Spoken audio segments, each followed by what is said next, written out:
Hey guys, it's Janae from Adventures with Tucknay, and today I am so excited to share all about bullet journaling with you. I have been bullet journaling since I believe it was the end of 2017, and I have fallen in love with it. It's one of my favorite hobbies, and today I want to share all about it with you. We're going to go over everything from bullet journal basics to how to set up your own bullet journal, and I'm going to give you guys a sneak peek inside my own journal and what works for me.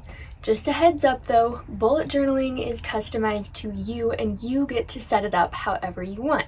There might be something that works for me that you find just doesn't work for you, or it might be the other way around. There might be things that I choose not to do that would be super helpful to you. So just keep that in mind. Bullet journaling does not have to be an exact copycat of everyone else. Find what works for you and that will make you the happiest. So let's start out with the basics of what you'll need to bullet journal. You'll need a notebook, a pen, a pencil, an eraser, and if you're like me and tend to make mistakes, you might want to grab some whiteout as well. There are some additional things that you could choose to use in your journal if you'd like, such as fun washi tapes or even a multitude of different fun marker colors. I'll get into this a little bit more in a moment, but just for now, so you know, I love using Tombow Duo brush pens. Okay, so let's go ahead and answer the question, what is bullet journaling? So bullet journaling was first created by Ryder Carroll. He's considered the father of bullet journaling, and he started off with just the basics. He has a book called The Bullet Journal Method, which I own and have read and recommend if you want to know more about how bullet journaling started and what the basics are. Ryder's methods are a lot more basic, they're not very artsy, and it's more practical. Every single person bullet journals differently, and you will find what works for you and what doesn't. There is no one size fits all.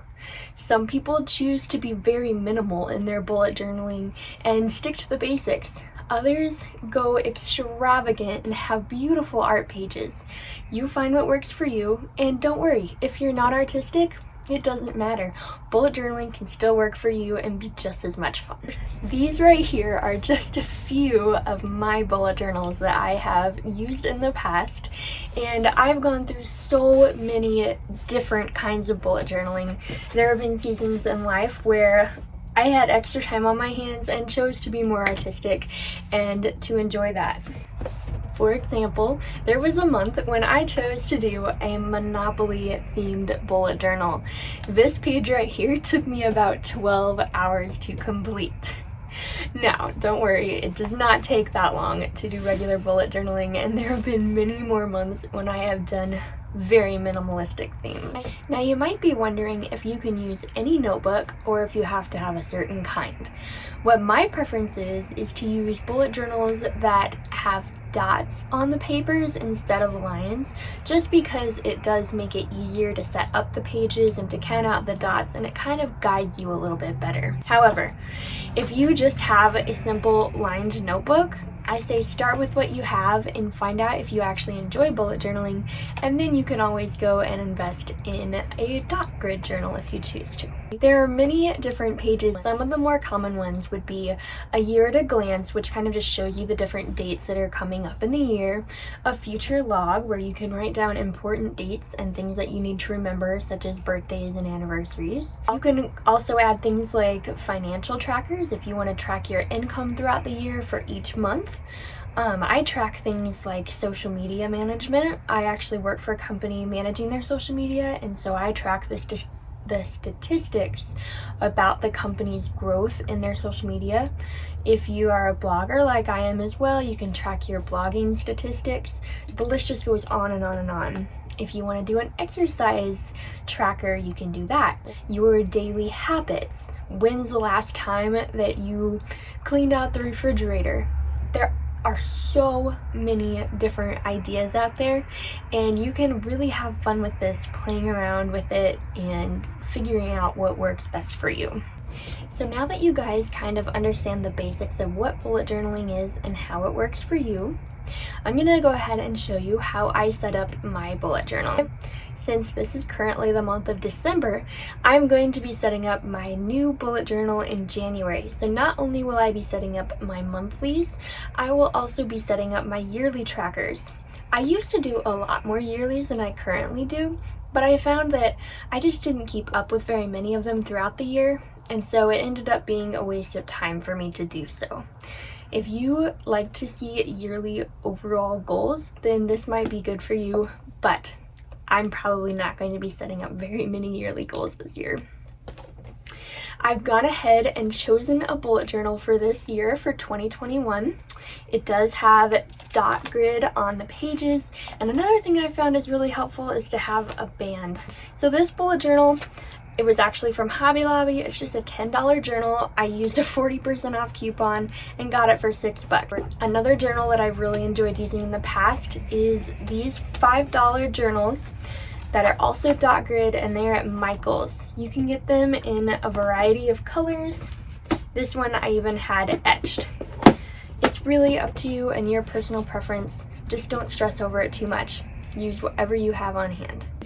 What I like to do is grab a scrap piece of paper and I just kind of jot down the ideas for the different pages that I want to have in my journal. So for 2021, I'm going to be doing an overall kind of year at a glance, a future log. I'm going to keep track of my overall finances, what I am bringing in, what I am spending, and then overall my profit and loss. I'm going to be keeping track of when did I last. So this could be things such as when did I last give Cap his medicine? When did I last clean out the refrigerator? That way I can look back and see what probably needs to be done first. I'm also going to be having a page for blog ideas, YouTube ideas. This will just be if I have an idea for a blog post or a YouTube video that pops in my head, I'll jot it down here so that way I will not forget it. After those yearly pages and trackers, then I'm going to be having a January page, a content calendar, an Instagram tracker, a social media tracker, a blog tracker, and then my weekly and daily spreads. I do want to go ahead and mention here that sometimes weeklies, dailies, even monthlies, they might not work for you.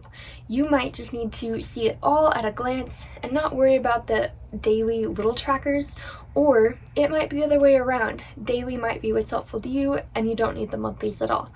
Figure out what works for you and just stick to that. Actually, putting pen to the paper can be one of the hardest things. I have always been afraid of messing something up. I've always been obsessed with notebooks, and if I mess one up, it just kind of, it takes away the happiness for me, and this is something I've really been working on in the last few years. When I first started bullet journaling, if I made a mistake, I just wanted to rip that page out of the journal and start it over. I've even started over an entire journal before just because I made mistakes. But I found that it really took the joy out of it for me. Perfectionism is not a friend of happiness. So just go ahead and throw away those ideas that you're going to have absolute perfect pages in your journal, because chances are it's not going to happen. Learn to embrace those mistakes and laugh at them, and you'll have a lot more fun bullet journaling. That being said, I do like to go ahead and sketch out my pages with a pencil in advance, especially if it's a more intricate page. Then this really helps me be able to plan it out. And then if I miscounted a line or something, it's not permanent. I can erase it and fix it. Then I will go ahead and draw it all in with pen. I am going to go ahead now and sketch out with a pencil the pages that I just mentioned a moment ago. I'm not going to bore you guys and have you watch that whole process though, so I'm going to go sketch it and then I'll come back and show you what it looks like. I just finished the rough draft version with pencil of my spreads for 2021. I'm going to go ahead and show it to you guys. But I'm going to warn you, when I'm putting pencil to the paper, I don't put every single detail. In fact, I kind of just do the bare minimum, just to get an idea of the layout. That way, I'm not having to do everything twice. But I am also going to tell you I'm very, very glad that I started with pencil, because I made multiple mistakes that I would have seriously regretted if I had put them in pen first. As you can see, I started out with just kind of an overview of 2021. I moved on to a future log and my finances log. Next up, you'll see my when did I last and my growth at a glance. Then you have blog ideas and YouTube ideas, my January cover page, my January calendar, my content calendar, Instagram and social trackers, blog and work trackers, and then finally I ended off with my weekly spread. So my daily pages, I just left that blank for now because that's something that I will fill in later on, and I kind of do that as I go. Sometimes you'll find that there will be a day when you might need to take up an entire page. Other times you might only need a third or a half. I usually just write the date at the top. So say it's Monday, I'll write Monday and then whatever the date is. And then I'll use up as much of the page as I need to. And then wherever it stops, I'll write Tuesday and the date there as well. Now that I have everything sketched out in pencil, I'm going to go ahead and put pen to it. There's multiple ways that I do this. Sometimes I just use a basic pen. This one's a Pilot G207 pen. Other times I'll use an actual Tombow marker. I did mention these briefly earlier. So they have two sides to them. One side is a brush side and the other is like a fine tip. So I will find the black one usually and use the fine tip side for like outlines. Also, sometimes I'll use like the brush tip for my lettering.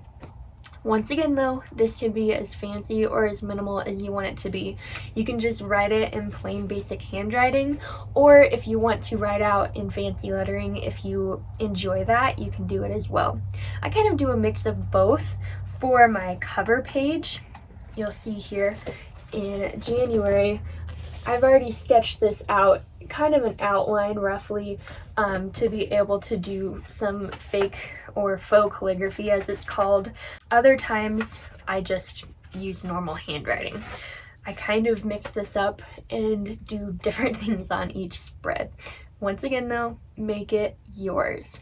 I'm gonna go fill this out in solid pen and I will be back shortly. Well, I am finished. I have all of my spreads filled in with pen and I'm so excited to show you guys.